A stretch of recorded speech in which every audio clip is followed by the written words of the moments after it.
Ուրեմն հիմա էլ ընդդիմադիրները սկսել են քննադատել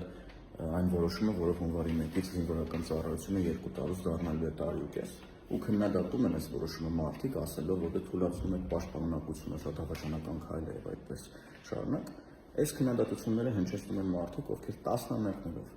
թալանել են բանակը, ժամկետած զենքեր են ուրեմն մատակարարել բանակին, զինվորներին 2 տարի տարել են ժամկետային զինծառայության, այդ 2 տարին ինչի համար չեն օգտագործել ժամկետային զինծառայողներին, էլ շինարարությունների մեջ, էլ եսի միջերի մեջ, կաշառք են վերցրել արձակուրդ ուղարկելու համար, այս են արել են, այս են այս մարդիկ։ Մենք 2 տարի ծառայել ենք, ես 2 տարի ծառայել եմ Հայաստանի Հանրապետության զինված ուժերում սրանց կառավարման տարիներին։ Եվ հիմա սրանք եկել են եւ փորձում են քննադատել այս որոշումը։